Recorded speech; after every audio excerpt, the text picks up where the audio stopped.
al presidente Petro a la Casa de Nariño.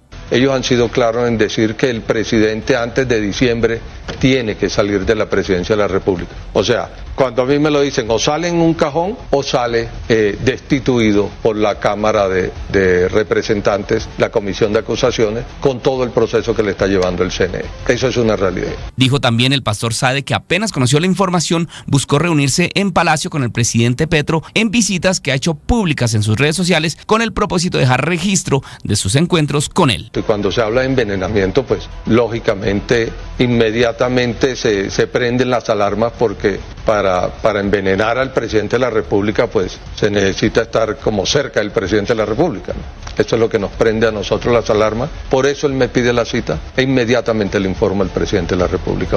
El pastor Sade no entregó más pruebas y de momento los organismos de seguridad e inteligencia no han entregado información sobre este aparente plan para asesinar al presidente de la República. Miguel Garzón, Blue Radio.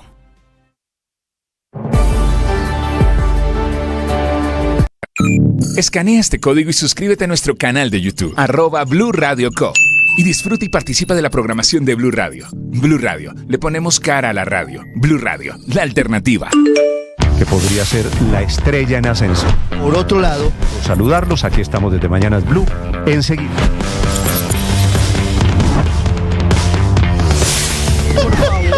Ha empeorado por la crisis que además tiene hoy el sistema de...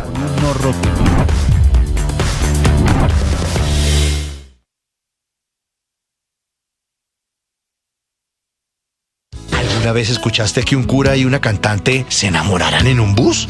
Lo que son los designios divinos, ¿no? Divinos, esos tuyos. Y es que cuando el amor nos llama, hay que escucharlo. Pude entender que eres para mí el día que te canté en un concierto bucetero. Súbete a esta desenfrenada historia de amor. Una romántica audionovela con libretos originales, protagonizada por Mariana Gómez y Camilo Cifuentes. El amor de mi vida. Una experiencia de audio envolvente y música original. Encuéntralo en boombox.com y en todas las plataformas de audio. Boombox Podcast. Un mundo por escuchar. Hoy juegas de titular. Eres la 10 de toda una familia. Han sido días, meses, años enteros entrenando, superando metas y desafíos con pasión, sudor y lágrimas. Hoy entras al campo, tocas el césped y te das cuenta de que este es tu escenario. Es tu momento. Tú y todo un equipo araneco harán historia mundial. Celebraremos sus logros, sus goles y triunfos en Blue, medio oficial de la Copa Mundial Femenina Sub-20 de la FIFA 2024. Llegó la hora de fluir con el planeta. Y actuar para proteger las reservas de agua que nos quedan. Únete a esta corriente y juntos cuidemos el agua. ¡Bañémonos! En pareja, Vargas. O de a 3 o de a 4. Saquemos el balde a la calle para lavar el carro. Todos podemos ser protagonistas de esta gran historia. Cuidar el agua, la corriente que nos une. Una campaña de Caracol Televisión, Blue Radio y La Calle. Escanea este código y suscríbete a nuestro canal de YouTube, @Blue Radio Co. Y disfruta y participa de la programación de Blue Radio. Blue Radio, le ponemos cara a la radio. Blue Radio, la alternativa. Hola, ¿qué tal? Soy Armando Plata, presidente de la Asociación Colombiana de Locutores. Tengo una invitación muy especial a una exposición. Se llama La Radio, Reliquias y Futuro. Una visión de lo que fue la radio de ayer y la radio de hoy. Tendremos una serie de conferencias muy importantes, una visión de lo que es el medio que ha construido país en 95 años. Por favor, acompáñennos. Bienvenidos a Casa ACL en Bogotá.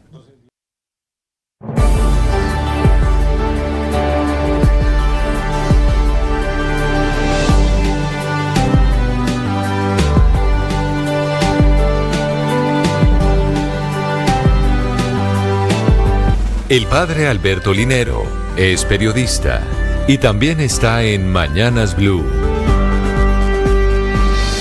7 de la mañana, 5 minutos. La discusión era acalorada.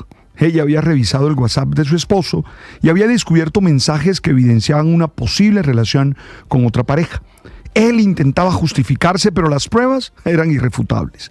La situación llegó a tal punto que no pudieron seguir conviviendo, pues ella afirmaba haber perdido la confianza, mientras que él aseguraba no querer compartir la vida con alguien que invadiera su privacidad y no respetara sus espacios. Al final, obviamente todo terminó en una separación. Con cierto cinismo, el esposo me comentó: bendito celular, acabó con mi matrimonio. Yo me reía y le recordaba que en realidad la causa no había sido el celular, sino su infidelidad. Esta experiencia que viví en más de una ocasión como acompañante espiritual de algunas parejas, vino a mi mente al leer una noticia en la que se recordaba que revisar el celular de la pareja sin su consentimiento puede considerarse una violación a la privacidad según el Código Penal colombiano, el artículo 269A y 269F. Incluso podría tipificarse como un delito. Sin embargo, creo que más allá de lo legal, se trata de comprender que una relación de pareja debe basarse en la confianza, en la verdad, en el respeto a los compromisos asumidos al decidir construir un proyecto de vida en común. No tiene sentido mantener una relación en la que se deba estar constantemente probando que el otro dice la verdad. Esto no solo es agotador, sino también genera un ambiente que tarde o temprano se llenará de hastío. El amor que sustenta el matrimonio o la relación de pareja nace de la autonomía y de la admiración. Forzar a alguien a permanecer a nuestro lado o a ser fiel es negar uno de los actos más libres que tenemos los humanos: amar. Además, solo merece la pena compartir la vida en pareja con alguien a quien admiramos y si nosotros lo descubrimos como embustero o embustera, eso erosiona la admiración, llegando incluso a provocar lástima. Creo que los teléfonos celulares forman parte de nuestra privacidad y autonomía, pero también que no debería contener nada que no pudiéramos decirle a nuestra pareja mirándola a los ojos. Estás escuchando Blue Radio.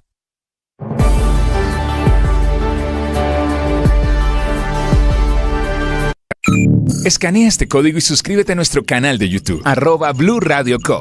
Y disfruta y participa de la programación de Blue Radio. Blue Radio, le ponemos cara a la radio. Blue Radio, la alternativa. Que podría ser la estrella en ascenso.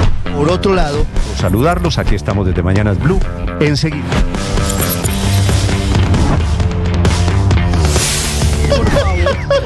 Empeorado por la crisis que además tiene hoy el sistema de...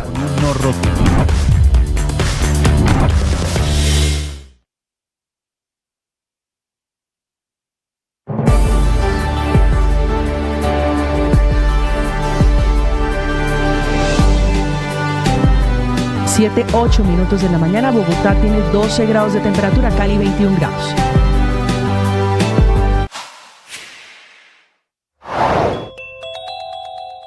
Hoy es el 19 de septiembre, el jueves de las movilizaciones del gobierno. Organizaciones cívicas, sociales, sindicales, mingas, organizaciones étnicas intentan dar una demostración hoy de calle, que es como lo llama el presidente Petro, con el eslogan de no pasarán.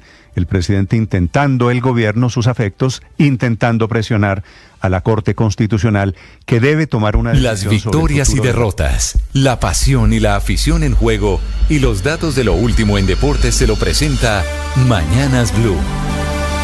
7 de la mañana, 8 minutos, hablamos de deportes en Mañanas Blue. El Mundial Femenino Sub-20 que se juega en nuestro país ya tiene finalistas. Tendremos enfrentamiento de asiáticas en el juego definitivo. Corea del Norte venció 1-0 a Estados Unidos y pasó a la final, donde se verá con Japón, que eliminó a Países Bajos en un 2-0. El domingo a las 4 de la tarde en el Campín conoceremos a las campeonas de la 12ª edición del Mundial Sub-20 Femenino de la FIFA. Y hablamos de Copa Sudamericana porque Deportivo Independiente Medellín sacó un empate en casa de Lanús de Argentina por la ida de los cuartos de final. 0-0 terminó el juego, en el que el cuadro paisa fue superado en el primer tiempo, a tal punto de que recibió un gol que fue invalidado por el VAR por fuera de juego, y también tuvo un penal en contra, en el que también intervino la tecnología de asistente de video y al final no fue válido, pues no existió la falta. En la segunda mitad Medellín equilibró el juego, atacó y creó opciones claras, aunque nuevamente le anotaron un gol que al final fue invalidado otra vez por fuera de lugar. El resultado fue 0-0 y el que habló al final del juego fue Luis El Chino Sandoval.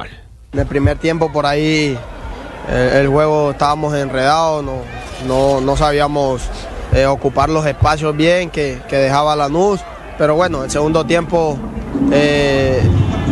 mejoramos eso, entramos con más más convicción, más orden en la cancha. Y hablando de clubes antioqueños, en la otra orilla no se respira buen ambiente. Hablamos de Atlético Nacional, que sacó un comunicado rechazando los actos de indisciplina de algunos de sus empleados, confirmando que el video de algunos jugadores de fiesta es de hace 2 días, tras el juego frente a Alianza en Valledupar. En el comunicado aseguran que están analizando los hechos y tomarán las decisiones necesarias para salvaguardar los intereses de la institución. Y hablamos de la Liga de Campeones de Europa, que estrena formato y ya completó sus 2 primeros días de competencia. Ayer con el Girona, Yasser Asprilla y John Solís ingresaron al minuto 66 en el duelo frente al Paris Saint-Germain en el Parque de los Príncipes de la capital francesa. Su equipo cayó 1-0 con autogol del arquero Paulo Gazzaniga, a quien un remate del lateral Nuno Méndez se le fue por entre las piernas. Y en Italia, el Bologna de John-Hanner Lukumi empató 0-0 contra el Shakhtar de Ucrania. El central colombiano fue la figura del partido, calificado con 8.1. En otros resultados, el Sparta Praga de República Checa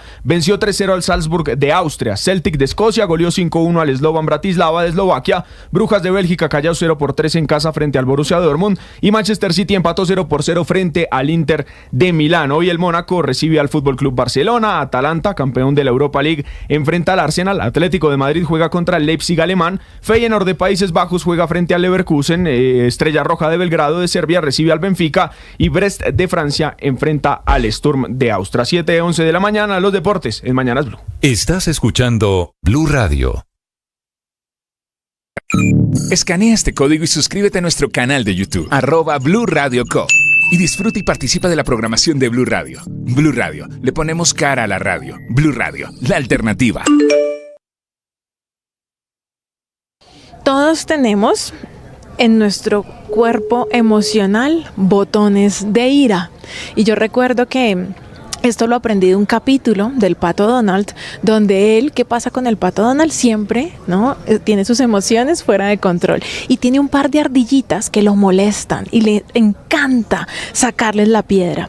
Y él iba en un helicóptero y las ardillitas lo molestaban y había un botón que decía no oprimir. Y cuando el Pato Donald no supo qué hacer más con todo lo que estaba sintiendo, oprimió el botón y el helicóptero estalló. Y como es una caricatura, pues le salió un paracaídas y cayó y nada pasó. En nuestra vida tenemos esos botones de ira, esos detonantes que cuando no aguantamos más, oprimimos y sale lo peor de nosotros. Tristemente no tenemos paracaídas para que no nos pase nada como a las caricaturas. Así que yo te invito a reflexionar cuáles son esos botones de ira. ¿Qué es eso que tú dices? A mí me tocan este tema y sacan lo peor de mí, para que los puedas desactivar, porque si no, van a estar al servicio de los otros para que hagan lo que quieran con tus emociones. Recuerda, no te aguantes ni te divorcies, hay otro camino. En Blue le ponemos cara a la radio. Esta es Blue, más que radio. 7 de la mañana, 13 minutos. Varias entidades del Estado, el Ministerio del Interior, el Ministerio de Minas, Ecopetrol, pero también Petrobras, que es la socia de Ecopetrol en el proyecto de Uchuva, un proyecto offshore frente a Santa Marta, han presentado, Víctor, una impugnación contra la tutela que frenó, que suspendió la exploración de gas natural allí en ese pozo en mar abierto. Sí, Néstor, y súmele también la ANLA, la propia Autoridad Nacional de Licencias Ambientales, también ha impugnado esta decisión. Usted decía el Ministerio del Interior, el Ministerio de Minas y Energía, y hoy lo están haciendo conjuntamente Ecopetrol y Petrobras. Toman esta decisión de impugnar este fallo del juez que tiene en este momento frenadas las operaciones exploratorias en Uchuva 2. ¿Qué dice el presidente de la compañía, Ricardo Roa? Pues van a acatar esta decisión del juez, pero no están de acuerdo, no la comparten, porque este yacimiento es el llamado a garantizar la autosuficiencia energética de Colombia en los próximos años. Todos intentando que vuelva la exploración y la explotación del gas que hay allí. Queda 30 y tantos kilómetros adentro en el mar. El ministro de Minas es Andrés Camacho. Señor ministro, bienvenido a Blue Radio. Buenos días. Buenos días, Néstor. ¿Cómo estás? A todos los oyentes. ¿Dónde lo cojo, ministro? Estoy en Estocolmo, Suecia. En Estocolmo. ¿Y qué hace en Suecia esta mañana, ministro? Hemos estado desarrollando unos acuerdos y confirmando también unos desarrollos que venimos andando en tecnologías para la transición energética. Ok. Ministro, este tema de Uchuva, suspendido el proyecto por una decisión judicial, un juez que dice debe haber consulta allí con comunidades indígenas, ¿qué tanto afecta el suministro, el cronograma del abastecimiento del gas en Colombia? Bueno, nosotros hemos estado intentando acelerar el cronograma de desarrollo de este proyecto que tendrá unos volúmenes muy importantes para el país. Para hacernos una idea, estamos hablando de un gas que podría estar para abastecer el país a 2030, 2040, así que es muy importante para el país, y en lo que consideramos en la impugnación pues ya se han transcurrido todos los procedimientos tanto sociales como ambientales en un proceso desde el 2006. La autoridad de consulta previa ha señalado que se siguieron los procedimientos, la entidad encargada también del licenciamiento ambiental. Por supuesto, atendemos el fallo, atenderemos también a la comunidad que la ha presentado, pero pues ya los procedimientos venían avanzando y todas las entidades han certificado que se había cumplido todos los requisitos. Ministro, ¿qué le pasaría a Colombia, a todos que somos consumidores de gas de una u otra manera, de diferente clase de gas? ¿Qué pasaría si se cierra Uchuva? No, pues no es que se cierre, estamos en un proceso de evaluación del pozo, del yacimiento, y lo que se está confirmando pues son los volúmenes disponibles para el país. ¿Y de qué volúmenes estamos hablando? Por eso digo, ¿qué clase de reservas están aquí en juego? Pues son volúmenes que nos darían suficiencia hasta 2040, de ese volumen estamos hablando. Sí. ¿Usted tiene el dato de qué producción de gas tiene reservas Uchuva 2? No tiene todavía el volumen de reserva porque estamos en ese proceso de confirmar el yacimiento. Es precisamente todo el procedimiento que hay que seguir. Sí. Pero ministro, entonces, digamos, ustedes creen que hay un potencial enorme, pero todavía eso todavía no se ha contabilizado, lo que saldría de Uchuva no se ha contabilizado entre las reservas probadas de Colombia. No, todavía no, porque estamos en el proceso de verificación. Estas perforaciones que se hacen buscan precisamente eso, evaluar el volumen. Y ministro, ¿cuándo pensaban ustedes tener como la delimitación total, es decir, demarcada la zona sobre este potencial gasífero para empezar ya otra etapa que es la de desarrollar el proyecto y traerlo a tierra firme? Terminar el próximo año y tener así el volumen ya evaluado. ¿Y eso qué significa, ministro? ¿Que podemos contar o podríamos contar con ese gas a partir de cuándo? A partir del próximo año ya podríamos estar viendo cuánto se puede contabilizar como reserva y de ahí en adelante empezar un proceso de explotación. Por eso, pero exactamente cuándo más o menos esperaban ustedes, cuáles eran los planes de Colombia sobre Uchuva 2. 2026, 2027 empezar explotación. Explotación. Y con este freno, este fallo del juez de Santa Marta, ¿qué tanto se podrían alterar esos planes? Ministro. ¿Ministro? Sí, creo que perdimos la llamada, Víctor. Él está en Suecia también se caen las telecomunicaciones. Debe estar pasando por la circunvalar de Estocolmo. De Suecia, sí, es posible. Bueno. Pero Néstor, aquí el tema es que toda la institucionalidad, todos los ministerios, que deben estar pendientes de estos temas, están apoyando a Ecopetrol, están en contra de este fallo. Ya está la impugnación de la ANLA, la propia Autoridad Nacional de Licencias Ambientales, quienes dicen nosotros hicimos bien las cosas. Está la impugnación del Ministerio del Interior, está la impugnación, como nos comentaba el ministro Camacho, del Ministerio de Minas y Energía, y ahora la impugnación de las propias empresas interesadas, Ecopetrol y Petrobras. Vamos a ver cuánto se frena este proceso y si se frena temporalmente o se frena para siempre, ¿no? Hay una manera, Víctor, de calcular cuáles son las reservas que tiene Uchuva, que usted le preguntábamos al ministro. 1P es reservas probadas, ¿de acuerdo? Es que eso es cuando ya están, digamos, totalmente confirmadas, claro, y se determina, este es el gas que podemos traer para Colombia. Es probadas más probables. Probadas más probables, que da un porcentaje de mayor certidumbre. Y tenemos 3P, que son probadas, probables, más posibles. Todo un ingrediente que quiere decir, de Uchuva dependemos tarde o temprano en mayor o menor medida. Lo importante es tener claro si este proceso, Néstor, el de la demanda, el de la tutela, va a paralizar y va a causar un disturbio en todo el programa que se tiene. Porque bueno, ya se impugnó, pero ¿eso qué significa? ¿Significa que se va a atrasar o no? Significa que todos, padre, todos, inclusive el gobierno, que tiene un discurso contra el gas, contra los hidrocarburos, que está pensando en importar gas de otros países, todos a la hora de la verdad. Claro, ¿cómo será importante este proyecto, hay que aprovechar Néstor? lo que tenemos, y Uchuva es importante para esa evaluación. Es un proyecto que está todavía en un nivel de cierta incertidumbre, pues porque estamos en etapa de exploración, pero hay reservas probadas, posibles y probables. El problema es el ¿Cómo cronograma. será? Claro, y qué tanto, si la suspensión es temporal, qué tan temporal, o si será eventualmente una suspensión definitiva. Pero imagínese la importancia del proyecto, Néstor, que todas estas entidades del gobierno, y usted muy bien lo sabe y lo decía, el gobierno no le gusta mucho la actividad exploratoria ni de gas, ni de petróleo, ni de minerales, pero toda la institucionalidad del gobierno está en contra de este fallo. Así de relevante es este proyecto para la autosuficiencia energética de Colombia. Y es al final una gran paradoja, todo el gobierno volcado hoy a defender Uchuva. Son las 7 de la mañana, 20 minutos en Mañanas Blue. Estás escuchando Blue Radio. Escanea este código y suscríbete a nuestro canal de YouTube, @Blue Radio Co. Y disfruta y participa de la programación de Blue Radio. Blue Radio, le ponemos cara a la radio. Blue Radio, la alternativa.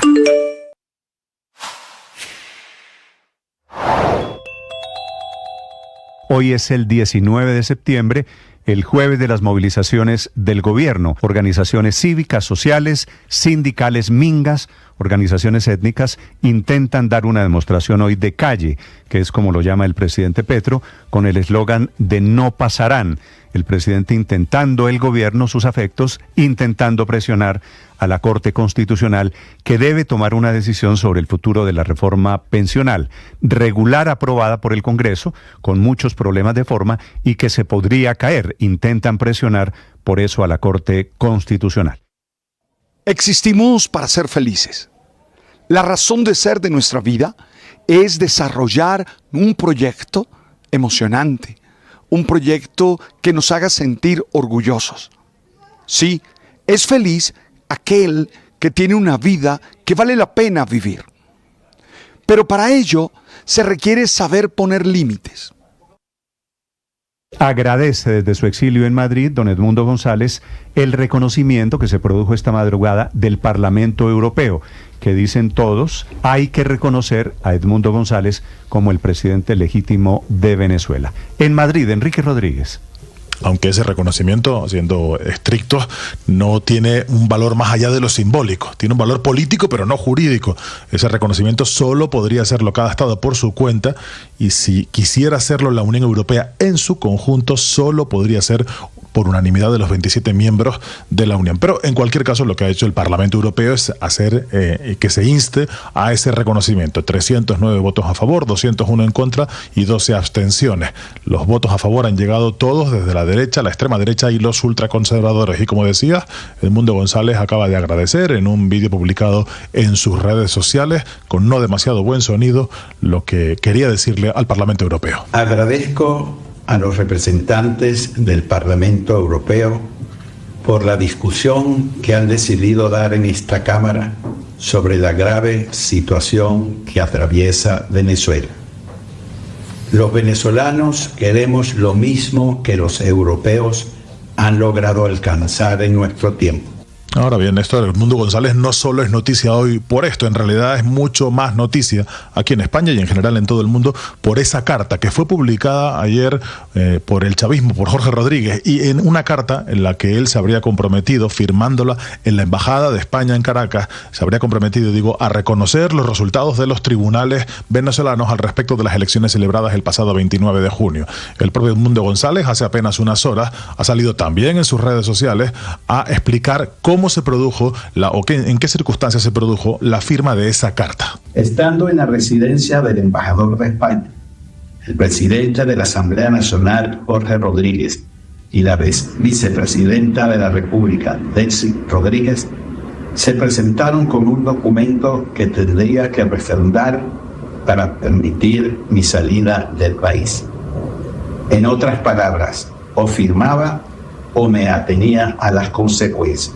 Así que, en cualquier caso, Edmundo González, a pesar de haber reconocido que firma ese documento, a renglón seguido dice que ese documento estaba completamente viciado. Un documento producido bajo coacción está viciado de nulidad absoluta por un vicio grave en el consentimiento. Y esa firma, que se produce, como digo, en la residencia del embajador de España en Caracas, con la presencia de Delcy Rodríguez y de Jorge Rodríguez, está provocando aquí una gigantesca polvareda política. El Partido Popular se ha propuesto esta mañana a encausar al gobierno español en la participación, en la complicidad con lo que se refiere a lo que ha denominado el golpe de Estado en Venezuela. Así de contundente era esta mañana en la emisora Es Radio el portavoz parlamentario en el Europarlamento, Esteban González Pons. Lo que con ese vídeo queda claro es la complicidad del gobierno de España, de nuestro gobierno, de nuestra representación. España implicada en la operación de convertir a Maduro en dictador por más tiempo, por un tiempo indeterminado, que es como están los dictadores. Y eso produce una profundísima indignación. Nuestro gobierno es cómplice de lo que ha sucedido en Venezuela. Y sobre esas palabras se ha pedido por parte del Partido Socialista la dimisión de Esteban González Pons y, aunque no ha habido pronunciamiento oficial por parte del gobierno, la agencia de noticias EFE, citando fuentes del Ministerio de Asuntos Exteriores, han señalado que la diplomacia española no tiene nada que ver con cualquier documento o negociación entre el ex candidato presidencial, Edmundo González, y el gobierno de Venezuela. En cualquier caso, aunque no tuviera nada que ver, esa documentación se firmó, eso sí, en una sede diplomática española, Néstor. Sí, con el testigo, con el embajador español en Caracas. Pero, Enrique, tengo una pregunta. Si es cierto que don Edmundo González lo hicieron firmar coaccionado, y eso es, por supuesto, lo que hacen las dictaduras, ¿por qué el señor, cuando llegó a Madrid, lo primero que dijo, pisando territorio español, no fue: acabo de firmar una declaración reconociendo que el ganador de las elecciones es Maduro, porque me obligaron, porque me dio susto, por lo que sea? ¿Por qué nos estamos enterando 15 días después?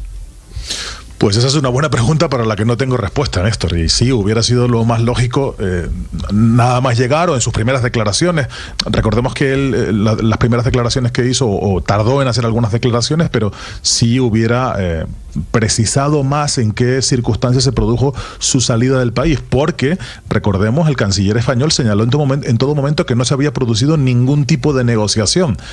Evidentemente esa negociación a lo mejor no se produjo con España, pero sí parece con Edmundo González. Pero en todo caso sí hubiera sido una buena manera, además, de controlar el relato, no dejar que el relato sobre lo que allí pasó cayera en manos del gobierno de Nicolás Maduro, sino que fuera la oposición quien detallase cómo se había producido esa salida. Evidentemente el miedo es libre y un hombre en las circunstancias de Edmundo González seguramente no tuvo todo el mundo más tiene opción, pero sí es sorprendente que hayamos tenido que enterarnos de ese documento a través del chavismo, que ahora lo esgrime como un documento que dice que se firmó en las circunstancias en las que se firmó. En fin, desde luego tiene difícil explicación, Néstor. Sí. Yo sé que el miedo es personal y sé que es un señor entrado en años. Además que tiene su familia todavía en Venezuela. Y sé que la actitud de cada uno es diferente. Sí, cada uno es dueño de sus miedos. Pero comparado con el valor de María Corina Machado. No, y que estará pensando María Corina con esto, desenlace después de que ella fue la que lo escogió, la que se llevó, puso al hombro la campaña, la que echó discursos por todo Venezuela poniendo en riesgo su propia vida y logra llegar a este punto. Y el candidato de María Corina va y reconoce supuestamente. Sí, yo entiendo. Coaccionado. No, padre, mire, lo que pasa es que una dictadura tiene mucho poder. Padre, y sé, uno no tiene por qué ser mártir si no lo decide. Yo sé que es un ejercicio coaccionado. Y yo creo que si él firmó eso, es amenazado. Claro, era la única manera de salir. Libertad. Pero también creo que el señor está en libertad en otro país hace 15 días. Si usted me obliga a mí a firmar un documento y yo tengo susto por la razón, y digo, él tiene derecho a tener susto, llega a Venezuela y dice, me obligaron a firmar un documento, quiero decir esto, pero es que no lo dijo. Tuvo que, entonces esperó a que el régimen lo revelara, él no contó esa parte de la historia. De no ser porque revelan ese documento desde el oficialismo, desde el régimen, no nos hubiéramos enterado. Entonces, ¿quién sabe qué tipo de negociación habían hecho? Y entonces estamos hoy en este escenario un poquito paradójico, padre, del mundo. Usted, yo, pensando que el señor es el presidente legítimo de Venezuela. Y el señor, el presidente legítimo de Venezuela, diciendo, no, aquí ganó legítimamente Nicolás Maduro. No, a mí me coaccionaron para que dijera esto, lo que le está diciendo. No, él no dijo eso. Él está respondiendo a un documento, una carta que él firmó, un video que él grabó. Y por eso el régimen de Nicolás Maduro estaba tan suavecito con don Edmundo, ¿no? ¿Se acuerda cuando llegó a Venezuela? Allá, saludos al embajador Edmundo González, que apreciamos. Pues claro, le habían hecho, es que no tengo duda, padre, de que es un documento que no firmó libremente. Sí. En eso no tengo ninguna duda. Pero y tiene todo el sentido, además, porque era muy loco y muy absurdo que hubiera salido así gratuitamente, sin ningún costo para él. Entonces, si lo hubiese dicho, todo habría encajado perfectamente en la lógica, pero en este momento ya suena a pretexto, suena a excusa, y yo le digo, yo no he dejado de pensar en María Corina. No, de acuerdo. Néstor, mire, pero igual no pasa nada. Un líder que lucha contra una dictadura, Néstor, no puede tener susto, porque si no ya está derrotado. Y se requiere es valentía para enfrentar a un dictador como Maduro. González no la tiene, María Corina claramente la tiene. ¿Sí? Y la carta que firma González lo que demuestra. Pasa es que eso es fácil decirlo desde acá, ¿no? Desde acá, y es algo, nosotros y es algo que tenemos que asumir, Alberto. Lo más grave es que tenemos que asumir ya todos aquí en Colombia que Maduro se quedó. Cada vez que los líderes de oposición venezolanos terminan en el exilio, desaparecen. La fortuna de Leopoldo López ya sabemos cuál es. La fortuna de Juan Guaidó ya sabemos cuál es. Entonces no nos preguntemos mucho cuál será la fortuna de Edmundo López, y obviamente, de Edmundo González, Luis y de lo Ernesto, que viene. Esa carta, ese video de Edmundo González es esta mañana el motivo por el cual el chavismo se está regodeando. Claro, están diciendo, fuimos reconocidos por el candidato derrotado. Es una carta de 2 páginas en donde Edmundo González termina reconociendo no solo a Maduro, sino la legitimidad del tribunal, el Tribunal de Justicia, que le dio el triunfo a Maduro. Es decir, Estados Unidos pidiendo la extradición de esa señora, la presidenta del tribunal, y el señor que ganó las elecciones diciendo, no, sí, todo fue limpio, todo fue transparente. Sí, pero además aquí hay, claro, de nuevo, cada persona es dueña de sus miedos, Néstor, pero Edmundo González estaba desde el día después de las elecciones en la residencia del embajador de Países Bajos en Caracas, en Países Bajos. Y Países Bajos, dice él, voluntariamente pide salir de aquí para ir a la residencia del embajador español en Caracas. Países Bajos dice, le insistimos que se quedara, y él dijo que no, porque iba a negociar con el régimen. Es decir, aquí hay una serie de elementos que también llevan a pensar que, claro, hay una coacción, hay una presión del régimen, pero Edmundo González seguramente no estaba plenamente convencido de que esto podía terminar con su detención y estaba listo para irse. Él no tenía la convicción que tiene María Corina Machado de que esto es hasta el final. Es exactamente lo que estoy diciendo. Eso es. Hay una enorme, gigante distancia entre María Corina y Edmundo Machado, claro, y Edmundo González. 7:32, y obviamente Maduro, su régimen, todos allí en Caracas están utilizando la carta para validar el fraude. Ya usted termina diciendo, bueno, si la víctima del fraude dice que no, entonces quedamos en que posiblemente el mundo no va a tener cómo decir que hubo fraude. Además, Néstor, hay una cosa, Edmundo González no ha concedido entrevistas en territorio español. Es decir, ese silencio, ese hermetismo sí deja mucho que pensar sobre cuáles fueron las condiciones en las que él abandonó Desde Caracas Venezuela. A esta hora vamos a Venezuela, les contamos qué pasa y cómo usa el gobierno de Venezuela la carta de don Edmundo González. Santiago Martínez.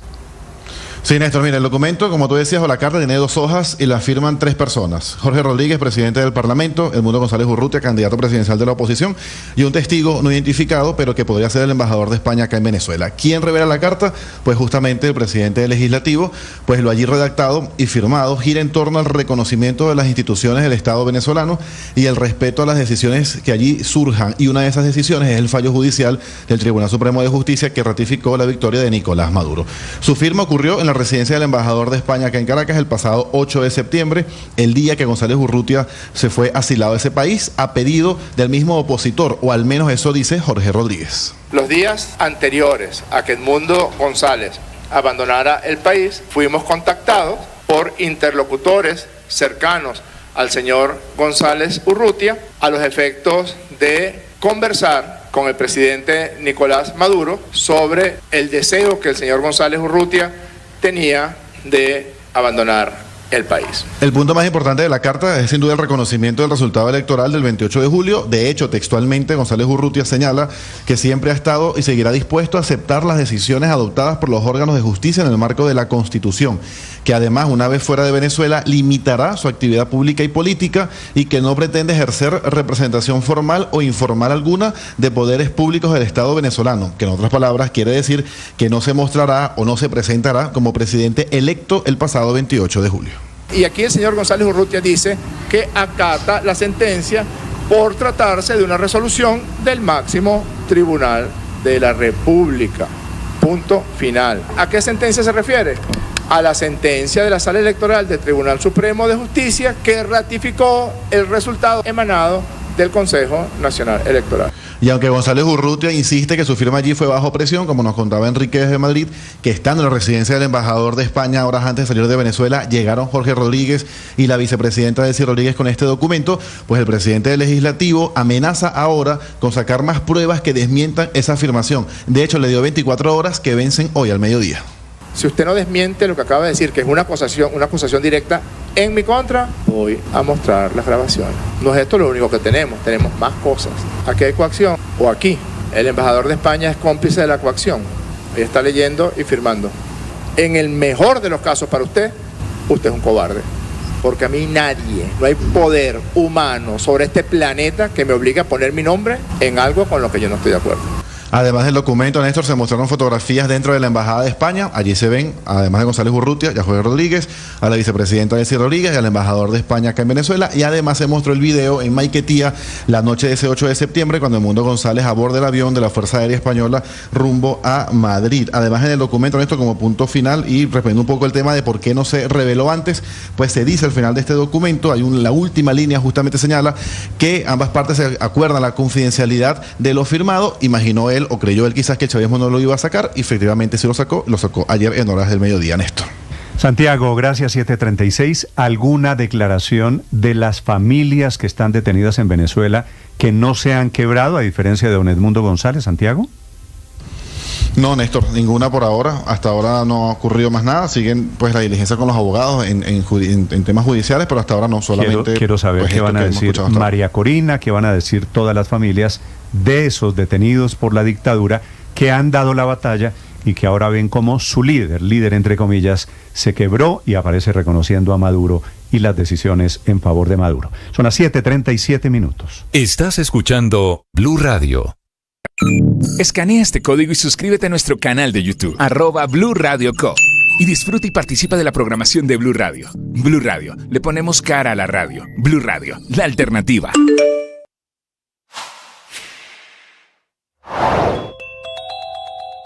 Amanecemos hoy jueves en modo suspensión de los diálogos con el ELN por cuenta del atentado terrorista contra la base militar de Puerto Jordán en Arauca. Finalmente, el gobierno decidió no romper la mesa de negociaciones, sino suspenderla, que es un paso intermedio, intentando darle al ELN una última oportunidad. Ya habían dejado pasar decenas de ataques, secuestros y chantajes, pero finalmente fueron los explosivos de Arauca, por la magnitud, por la barbarie, por lo sangriento del ataque, lo que provoca que el presidente Petro, con su equipo, con los negociadores, inclusive con los países garantes, decida la suspensión de los diálogos. Desde Washington, el ministro de Defensa, Iván Velázquez, dice que hay que redoblar esfuerzos y la presión militar contra el ELN. Dicen los negociadores del gobierno que matar a esos 2 soldados, a esos 2 muchachos, dejaron heridos graves a 31, lesiona severamente la credibilidad que debe haber alrededor de un proceso de paz.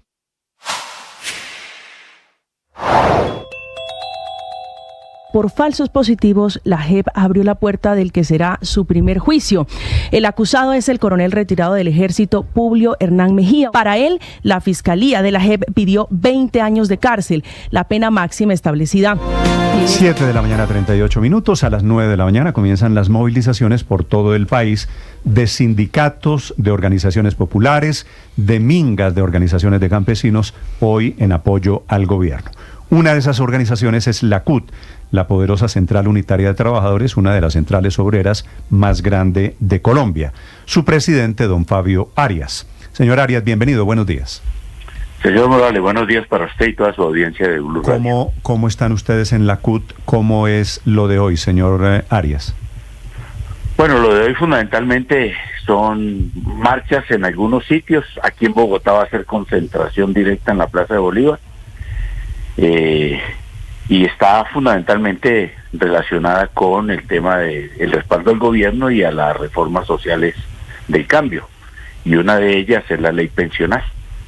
Entonces, se trata de mostrar frente al Congreso, frente a la Corte Constitucional, frente al país en general, la disposición y el ánimo que tenemos muchas personas, trabajadores, trabajadoras, adultos mayores, de la necesidad que queremos que dichas reformas avancen en el Congreso y la pensional que sea declarada exequible en la Corte Constitucional. Señor Arias, básicamente esto quiere decir enviarle un mensaje, presionar a la Corte Constitucional para que pase, para que apruebe la reforma pensional. Sí. La palabra puede ser una que decimos nosotros, mandar un mensaje, mensaje a la Corte Constitucional de que la declare exequible. Creo que es un derecho que tenemos todos. Mensaje al Congreso de la República que apruebe las reformas sociales. Sí, puede llamarlo presión, Néstor, no hay problema. Sí, pero nosotros es un mensaje, exactamente. No es una cuestión violenta ni agresiva ni nada. Que la Corte, que usualmente no se deja presionar, responda que sí hubo vicios de trámite y se incumplieron procedimientos en el trámite de esa reforma pensional. Bueno, eso hace parte de las demandas que se han interpuesto. Nosotros estamos también, ahí sí como se dice, coadyuvando, pero en el sentido contrario, es decir, diciéndole a la Corte Constitucional que la valide, que creemos que eso que se dice de que no se hizo el debate, para nosotros hubo suficiente debates. Hay audiencias públicas que hizo la plenaria de la Cámara sobre el tema pensional, y de tal manera que va a ser muy difícil que se afirme así tan categóricamente que no hubo debate, o que no se conocía, o que simplemente no se podía respaldar dicha norma por alguna forma que no se haya tenido en cuenta según los procedimientos que tienen en el Congreso de la República. A nosotros nos parece que sí, y vamos exactamente a sostener eso frente a un escrito que vamos a hacer frente a la Corte Constitucional. Y vamos a pedir además audiencia pública en la Corte Constitucional para nosotros llevar también este mensaje de respaldo a la ley y decirle exactamente a la Corte Constitucional que esa ley tiene un alto contenido social, que bien vale la pena que el país la registre como una de sus leyes, y que por tal motivo pueda ser debidamente ejecutoriada. Creo que ya los había citado el magistrado Ibáñez a la CUT y a otros sindicatos para que fueran a una audiencia pública, doctor Arias. No, aún no nos ha citado. Yo creo haber leído un auto en el que se cita a las centrales obreras, incluyendo la CUT, pero bueno, seguramente no le ha llegado la comunicación. Es probable. Doctor Arias, me devuelve un poquito. ¿Qué opinión tiene frente a lo que en este caso podría configurarse, y es la presión de una rama del poder público, en este caso el Ejecutivo, a través de sus bases y sus sectores afines, a otra rama del poder público como es la judicial, a la Corte Constitucional en este caso, que está discutiendo la reforma pensional? ¿Usted considera que esto es adecuado? Pues mire, yo le digo con toda sinceridad, nosotros presionamos al Ejecutivo, hemos hecho marchas a favor o en contra del Ejecutivo, presionamos al Congreso, hemos hecho marcha en contra y a favor del Congreso, y también podemos presionar a las altas cortes, puesto que nosotros consideramos que nuestros reclamos, nuestras demandas y nuestras solicitudes deben hacerse de manera pública. Es legítimo que los sindicatos lo hagan, pero la pregunta tal vez no me hice entender, doctor Arias, es: la presión proviene del gobierno, y mi pregunta es, ¿usted considera adecuado en la democracia que el Poder Ejecutivo presione al Judicial? Pues yo no le veo ningún inconveniente a eso, porque de otra manera también tanto un poder como el otro se refiere al uno y al otro de manera distinta. Le voy a poner el caso de la reforma tributaria, ¿sí? La reforma tributaria fue aprobada en el Congreso, ¿sí? Y del Congreso pasó a la Corte Constitucional, y esa Corte Sí, ahí sí como se dice, le mandó un mensaje tanto al Congreso como al Ejecutivo, dijo, esa norma no me sirve, y hizo triza la reforma tributaria y le quitó unos impuestos que a nuestra manera de ver debieron de haberse permanecido. Entonces yo creo que todos los poderes sí establecen relaciones en un sentido y en el otro, unos de respaldo y otros de observación, de crítica, que usted llama presión, pero al fin y al cabo las formas de presionar es eso, diciéndole, hombre, haga tal cosa, o lo haga en este sentido. Sí, a mí me parece Arias, normal claro, en la vida democrática. Doctor Arias, pero es que aquí la forma de presión del gobierno es convocando, promoviendo, impulsando unas marchas para que justamente lleven a los magistrados de la Corte a no discutir de fondo o a no tener en cuenta los argumentos que señalan. No, a presionar, es que a presionar puede ser para lo bueno y para lo malo. O sea, que un magistrado, yo lo que estoy sorprendido, señor Arias, es, esto parece una confesión. Sí, vamos a presionar y me parece bien decirlo de frente. Pero no hay problema. ¿Usted se imagina, si usted fuese magistrado de la Corte Constitucional, un señor que saca miles de personas y ustedes van a sacar hoy miles, no sé qué tantos miles, pero diciendo, ¿esto es para presionar a la Corte Constitucional?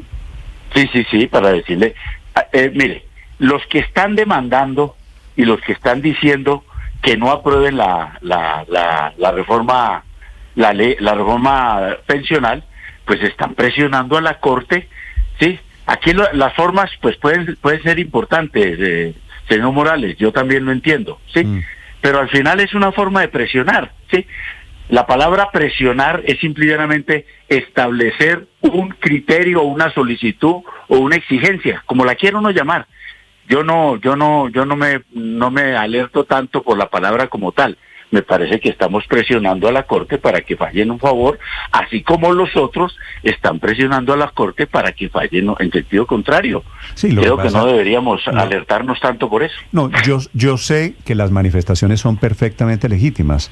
Solo que fíjese, pasamos de una manifestación frente a la Corte Suprema de Justicia en febrero de este año, cuando estaban eligiendo a fiscal, ahora a manifestación frente a la Corte Constitucional, que debe tomar una decisión sobre la reforma pensional. Yo creo, yo estoy con usted, que tengan derecho es perfectamente legítimo. Yo no sé si el efecto sea contraproducente, que los magistrados que ustedes van a tener al frente, que van a estar saliendo, que van a mirar por las ventanas, digan, estos señores vienen a presionarnos, y les van a decir, pues no nos dejamos presionar. Bueno, es una decisión que tomamos nosotros, señor Morales. La decisión es, bueno, corremos ese riesgo, yo lo entiendo también, ¿sí? Pero es la decisión que tomamos, vamos a presionarlo con la gente. Sí. Decirle, miren, señores magistrados, nosotros creemos que esa ley es una ley muy positiva, especialmente de carácter social. Creo que si ustedes tienen una interpretación del Estado Social de Derecho y de las formas... Para presentar sus argumentos, señor Arias, ¿ustedes han sido llamados a ser parte en el proceso en la Corte Constitucional? No, aún no, pero lo vamos a pedir. Si ya nos convocaron, perfecto. Sí, nosotros no la conocemos. En el caso en que no lo hayan hecho, nosotros la vamos a pedir, porque estamos haciendo un escrito solicitándole a la Corte que evidentemente la respalde, apruebe. Desde el punto de vista legal se dice la exequibilidad, para que sea legal. Y nosotros vamos a solicitar en medio de esa exigencia que estamos haciendo que nos convoquen a una audiencia pública para controvertir. Sí. Creo que eso hace parte del registro democrático que tenemos. Ahora, la Corte Constitucional no evalúa diciendo esta me parece buena, esta me parece regular, esta me parece mala. Lo que evalúa la Corte es si se ajusta a criterios constitucionales, que es diferente, ¿no? No, pero un criterio constitucional es exactamente el bien común y el bien social, también es cierto. Sí. Okay. Señor Arias, si eventualmente pensemos en ese hipotético caso, porque ya ocurrió, usted lo recuerda muy bien con la reforma tributaria, la primera del presidente Petro, si la Corte dice no, tenemos que tumbar la reforma pensional porque estuvo viciada, ¿ustedes qué hacen? ¿Ustedes acatan ese fallo tranquilamente o se vuelven a manifestar o pues nosotros lo protestaremos o alguna protesta fuerte, algún estallido? Nosotros lo protestaremos, por supuesto, sí, sin lugar a dudas. No nos vamos a quedar simple y llanamente callados y diciendo, sí, ya nos hicieron. ¿Qué otras cosas podemos hacer? Pues bueno, ya frente a la Corte... ¿Y ese lo protestaremos? ¿Cómo sería? Bueno, nosotros regularmente hacemos movilizaciones, expresamos nuestros descontentos de forma pacífica, dejamos constancia de nuestra inconformidad por el asunto y veremos exactamente cómo se puede enmendar o signifique presentar un nuevo proyecto de ley al Congreso. Modalidades de esa situación haremos. Vale. Señor Arias, una pregunta final. Ustedes metieron hoy en el paquete de argumentos para salir a la calle hoy el tema del golpe de Estado. ¿Usted cree que están dando realmente en Colombia un golpe de Estado contra el presidente? Por supuesto, señor Morales, por supuesto. Lo hicimos tanto en unos eventos internos de la Central Unitaria de Trabajadores, como lo hicimos públicamente en la Asamblea Nacional por las Reformas Sociales, la Paz y la Unidad que tuvimos este pasado fin de semana, acá, sábado y domingo, ahí en la concha acústica de la Universidad Nacional, sí, donde evidente, además el presidente Petro se refirió nuevamente a esos temas en el evento, porque estuvo acompañando, nosotros lo invitamos y él participó, nos pareció muy bien, y hizo algunas revelaciones. Esa revelación que hizo adicionalmente sobre que por información de la DEA hay inclusive la posibilidad de la muerte de él, pues es una cuestión que es alarmante. Esas son formas de golpe de Estado. Sí. Bueno, ya vamos en que no es información de la DEA, es información del pastor Sade, ¿no? Bueno. Sin comentarios, ¿verdad? Sí, pero eso mire, hace parte de todas esas situaciones incómodas que vivimos y a la cual hay que ponerle alerta. Ayer Holman Morris habló exactamente del mismo tema, diciendo que era por envenenamiento. Bueno, ahí de diferentes cuestiones que uno debería, así como se dice, tener en consideración. No dejar eso ahí que no pasa nada, es mejor ser prevenido, mejor prevenir que curar, dice el adagio popular. Así es, señor Arias, como siempre, los veo desde la distancia, pero con mucho respeto. Les deseo suerte en la manifestación de hoy.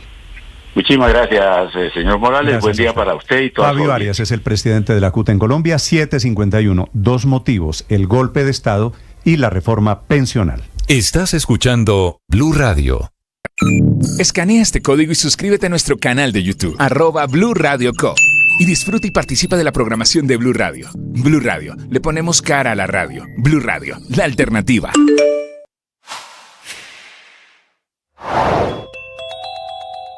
No solamente se están detonando todos los aparatos electrónicos de comunicaciones como beepers y walkie-talkies allí por el ejército de manera controlada, sino que también se está prohibiendo de manera taxativa que nadie suba a los aviones con estos aparatos. Respecto a de dónde venían los beepers, recordemos que ya se había descubierto que se sospechaba que Israel había intervenido la importación de beepers que había hecho, unos 5.000 beepers que había hecho una empresa taiwanesa, Hezbollah.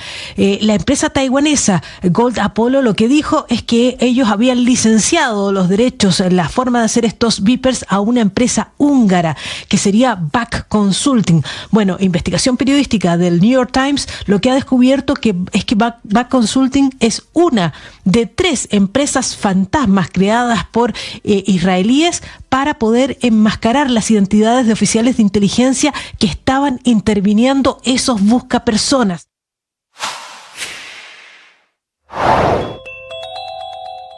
Hoy es el 19 de septiembre, el jueves de las movilizaciones del gobierno. Organizaciones cívicas, sociales, sindicales, mingas, organizaciones étnicas intentan dar una demostración hoy de calle, que es como lo llama el presidente Petro, con el eslogan de no pasarán.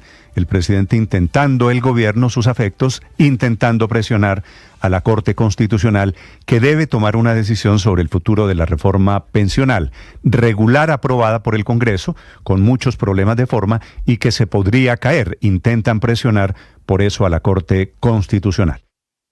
Existimos para ser felices. La razón de ser de nuestra vida es desarrollar un proyecto emocionante, un proyecto que nos haga sentir orgullosos. Sí, es feliz aquel que tiene una vida que vale... Reforma pensional, la parlamentaria Catherine Jubinao hizo una denuncia grave en el Congreso de Colombia, que el gobierno, dice ella, vició deliberadamente la reforma pensional cuando omitieron el principio de publicidad. Su teoría es que se gastaron una plata en fotocopias, pero las fotocopias no las repartieron. Representante Jubinao, buenos días. Muy buenos días, Néstor. Un saludo para ti, toda la mesa y la audiencia de Blue Radio. Como hoy el tema de la reforma pensional vuelve a estar ahí arribita por cuenta de esta manifestación del petrismo, quisiera preguntarle qué fue lo que pasó en ese día cuando se aprobó la reforma pensional en la plenaria de la Cámara de Representantes.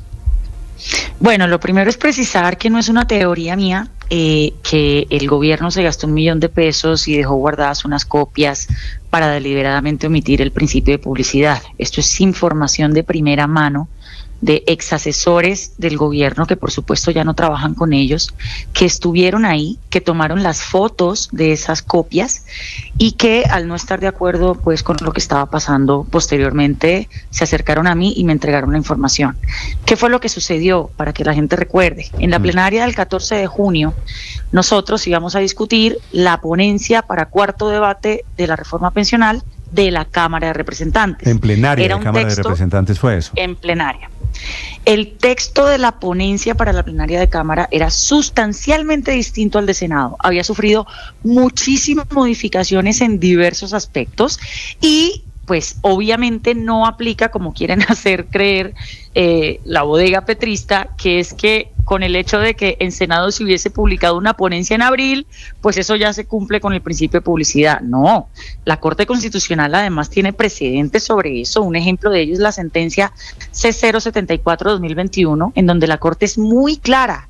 La publicidad de la Gaceta a discutir en ese debate tiene que publicarse antes. Si no se hace antes, pues entonces se pueden recurrir a algún camino alternativo, como que, por ejemplo, se imprima en ese momento el texto que se va a debatir con los cambios y se les entregue una copia física en ese momento a los congresistas.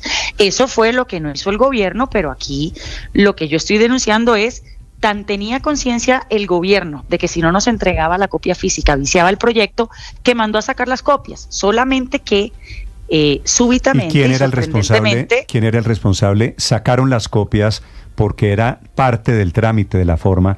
Correcto. ¿Y quién decidió que no las entregaban? Pues según mis fuentes, el ministro Luis Fernando Velasco recibió una llamada de arriba en la que le dijeron: no entreguen las copias, simplemente sometan a votación ya, que ya están los votos, voten y ya. Que eso fue un pupitrazo, una ferrocarrileada absolutamente atropellada. ¿Qué interés tenía el gobierno en no entregar las copias o sabotear su propio proyecto de ley? Bueno, pues entonces esta sí ya es mi hipótesis. Yo creo que el gobierno de manera deliberada quiso viciar la reforma. ¿Para qué? Pues para que se caiga. ¿Y por qué el gobierno quiere que se caigan sus propias reformas? Porque en el fondo al gobierno lo que le interesa es inducir su propia teoría o narrativa de golpe. Y para que ellos puedan hacer creíble una narrativa de golpe, pues efectivamente necesitan que se le caigan las reformas. Si ellos quisieran realmente aprobar las reformas en el Congreso, estarían actuando muy distinto, Néstor. Estarían concertando las reformas con tranquilidad, estarían cuidando el trámite en cuanto, digamos, al procedimiento, de manera que cuando vayan o por demanda o porque tienen que ir por evaluación automática a la Corte, los proyectos queden en firme. Aquí el gobierno está haciendo todo lo contrario, y en lo que yo creo que muchos ciudadanos ya pueden estar de acuerdo conmigo es que Gustavo Petro necesita alimentarse del caos.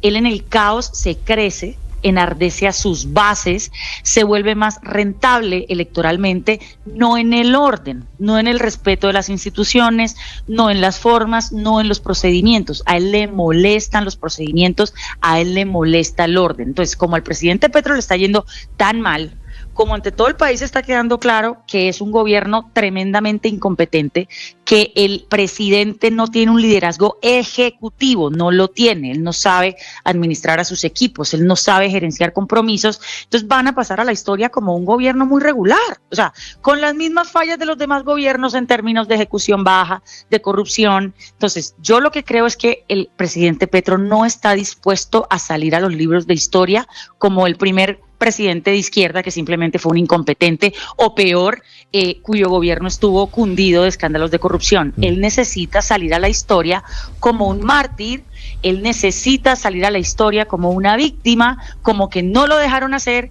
y la forma de hacer eso es él mismo inducir esa situación. Y por eso yo creo que viciaron la reforma pensional. Pero, representante, Ese es su análisis de esta revelación que usted nos está haciendo. ¿Qué hubiera pasado? Esto es un poco más procedimental.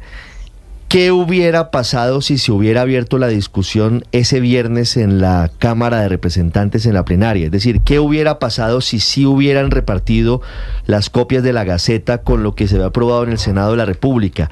¿Hubieran dado los tiempos en la Cámara para aprobar la reforma pensional? Sin duda hubieran dado los tiempos, porque esa fecha fue el 14 de junio y la legislatura, se acababa el 20 de junio. O sea, no solamente había tiempo de sobra para debatir, sino que también había tiempo para conciliar. Ahora, ¿qué es lo otro que dice el presidente Petro y su gobierno? Es que ellos se vieron obligados a, promover ese pupitrazo y ese atropello, porque si la reforma iba a conciliación, entonces el Senado la iba a tumbar. Pues a mí me da mucha pena, pero eso es una respuesta absolutamente absurda. O sea, a mí me van a decir que entonces hay que hacer las cosas en el Congreso con vicios y contra derecho y contra la ley quinta, que para que luego la otra Cámara no la hunda. Pues si la otra Cámara la hunde, pues la hunde. Eso es el Congreso.